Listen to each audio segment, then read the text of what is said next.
अस्सलाम वालेकुम। SMTV global के साथ मैं हूं आमना अनफाल। सबसे पहले न्यूज़ हेडलाइंस।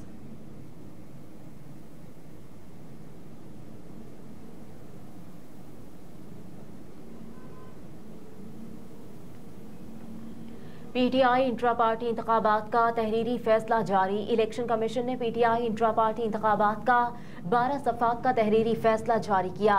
तहरीरी फैसला 12 सफ़ात पर मुश्तमिल है।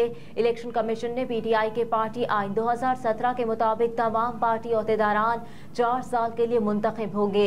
तहरीरी फैसले में कहा गया है कि PTI के अहदेदारान की मुद्दत 13 जून 2021 को खत्म हुई। इलेक्शन कमीशन ने पार्टी को कानून के मुताबिक नोटिस जारी किया। तहरीक इंसाफ की जानिब से 2019 में कोरोना वबा के बायस 1 साल का वक्त दिया। तहरीरी फैसले में कहा गया कि इलेक्शन कमीशन ने 24 मई 2021 को इंट्रा पार्टी इंतखाबात की याद दहानी के लिए नोटिस भेजा। तहरीक इंसाफ साफ और शफाफ इंट्रा पार्टी इंतखाबात कराने में नाकाम रही। इंट्रा पार्टी इंतखाबात के नताइज किसी सूरत कबूल नहीं किए जा सकते। तहरीक इंसाफ मुकर्ररा वक्त में 1 साल की तोसी के बावजूद शफाफ इंट्रा पार्टी इंतखाबात नहीं करा सकी।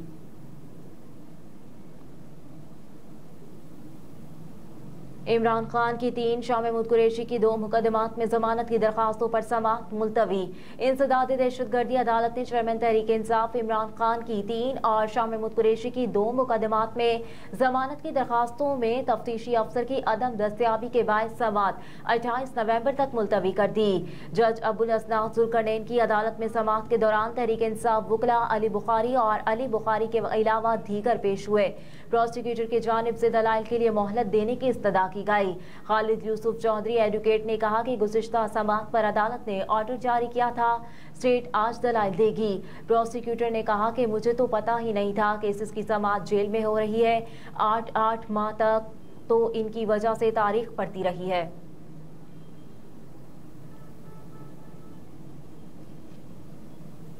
शहरियार आफरीदी शानदाना गुलजार के MPO ऑर्डर्स कलअदम करार देने की दरखास्तों पर फैसला महफूज।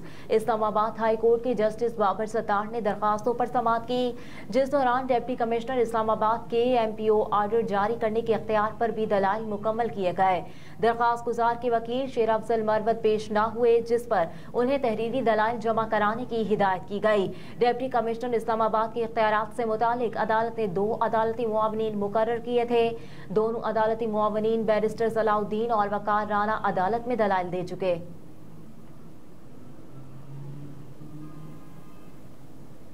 स्मोक के बायस पंजाब के 10 अजला में स्मार्ट लॉकडाउन। स्मोक की अबतर सूरत हाल पर लाहौर समेत पंजाब के 10 अजला में जुम्मे को भी तालीमी इदारों में छुट्टी का ऐलान कर दिया गया।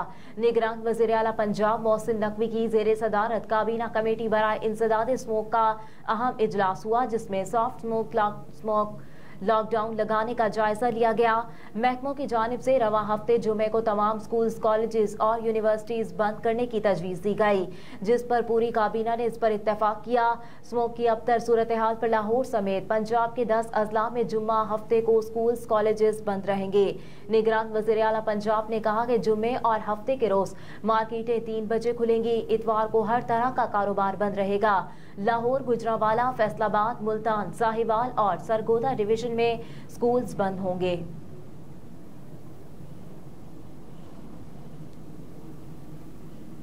चौधरी परवेज इलाही को मुकदमे से डिस्चार्ज करने का मामला, वकला को तैयारी की मोहलत। परवेज इलाही को मजिस्ट्रेट की जानिब से मुकदमे से डिस्चार्ज करने के फैसले को मुअत्तल करने के मामले पर लाहौर हाई कोर्ट ने वकला को मजीद तैयारी की मोहलत देते हुए केस की समाअत 2 हफ्तों तक मुलतवी कर दी।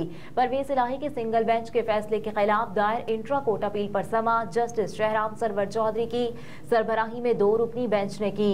एडवोकेट जनरल पंजाब ने कहा कि यह इंट्रा कोर्ट अपील काबिल समाअत नहीं।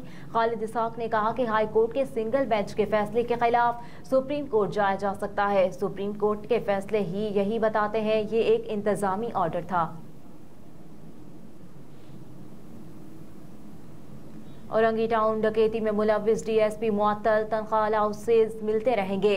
कराची में औरंगी टाउन में ताजिर के घर डकैती में मुलव्विस ज़ेरे तरबियत DSP उमर तारिक की मुअत्तली का नोटिफिकेशन जारी कर दिया गया। मुअत्तली के दौरान DSP को तनख्वाह और अलाउंसेस मिलते रहेंगे। तहाँ मुतासरा ताजिर को ताहाल बकिया रकम और सामान वापस नहीं मिल सका। पुलिस को वर्दी में जेर तरबियत DSP उमैर तारिक के काले कारनामे सामने आ गए। ताजिर के घर डकैती का मुकदमा दर्ज होने के बाद ओहदे से मुअत्तली का नोटिफिकेशन भी जारी कर दिया गया। नोटिफिकेशन के मुताबिक ताजिर के घर करोड़ों की छापानुमा डकैती करने वाले DSP को मुअत्तली के दौरान तनख्वाह और अलाउंसेस मिलते रहेंगे, जबकि वाक़े के मुतासरा ताजिर को ताहाल बकिया रकम और सामान ना मिल सका। टैक्स नेट बढ़ाने का मुतालबा। IMF वफ्द आइंदा हफ्ते पाकिस्तान पहुंचेगा। ज़राए के मुताबिक IMF का तकनीकी वफ्द आइंदा हफ्ते पाकिस्तान पहुंच रहा है। वफ्द महसूलात टैक्स नेट बढ़ाने पर FPR से मुज़ाकरात करेगा और ये मुज़ाकरात एक हफ्ते जारी रहेंगे। ज़राए के मुताबिक FPR और IMF टैक्स पॉलिसी में तरामीम के लिए इक़दाम करेंगे। टैक्स पॉलिसी में तरामीम का मकसद टैक्स नेट को वसी करना है। ज़राए के मुताबिक रिटेलर्स के लिए स्कीम मुतारिफ कराने का बुनियादी ढांचा भी तैयार किया जाएगा और मज़ीद 10 लाख लोगों को टैक्स नेट में लाकर टैक्स दहिंदगान की तादाद 60 लाख तक पहुंचाई जाएगी। तकनीकी वफ्द के साथ मिलकर टैक्स पॉलिसी में जो तरामीम की जाएंगी वो आइंदा बजट में नाफिजुल अमल होंगी।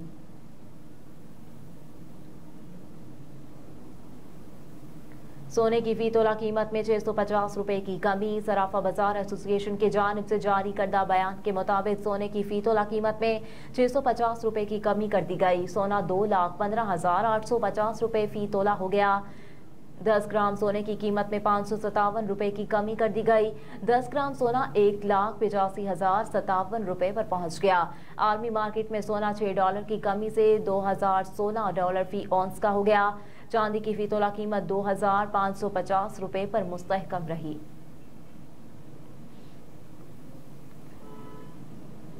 अमेरिका और कनाडा मिलाने वाली सरहद पर धमाका, 2 अफराद हलाक हो गए। ज़राए के मुताबिक अमेरिका और कनाडा को मिलाने वाले पुल पर धमाका हुआ। धमाका अमेरिका की साइड पर हुआ। धमाके के बाद जाए वकुआ पर आग भड़क उठी, जबकि धमाके के नतीजे में 2 अफराद हलाक भी हुए और इसमें हलाक दोनों अफराद की ताहाल शनाख्त न हो सकी। ज़राए के मुताबिक धमाका नियाग्रा फॉल के रियूनो बुर्ज पर मुबैना तौर पर एक गाड़ी में हुआ। धमाके के फौरी बाद रेनबो बुर्ज को ट्रैफिक के लिए बंद कर दिया गया और दहशतगर्दी के पहलू पर तफ्तीश का आगाज कर दिया गया। ज़राए के मुताबिक पुलिस और FBI की टीमें मौके पर पहुंच गईं। फौरी तौर पर वाक़े की वजह मालूम नहीं हो सकी। धमाके में एक पुलिस अहलकार के जख्मी होने की इत्तलात भी है। ज़राए के मुताबिक कार में 2 अफराद सवार थे। कार को दूसरी बार चेकिंग के लिए मुंतखब किया गया था। इस दौरान अचानक कार की रफ्तार बढ़ी और वो बैरियर से टकरा कर फट गई।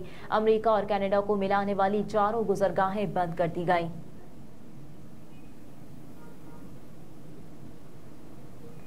और इसराइल ने गजा में जंगबंदी कल तक मुअख्खर कर दी। गैर मुल्की मीडिया के मुताबिक इसराइल के कौमी सलामती के मुशीर ने कहा कि जंगबंदी का आगाज जुम्मे के रोज से होगा। इससे पहले किसी कैदी को नहीं छोड़ा जाएगा। मजीद कहा कि कैदियों की रिहाई का आगाज असल मुआहदे के मुताबिक होगा। आरजी जंगबंदी मुआहदे के तहत इसराइल से 150 फलस्तीनी खवातीन और बच्चों की रिहाई के बदले हमास की जानिब से 50 यरगमाली खवातीन और बच्चों को रिहा किया जाएगा। रिपोर्ट्स के मुताबिक मुआहदे में गजा के लिए इंसानी इमदाद और ईंधन की फराहमी भी शामिल है। हेडलाइंस आप जान चुके। इसके साथ ही न्यूज स्टूडियो से फिल वक्त इतना ही। आप देखते रहिए SMTV ग्लोबल।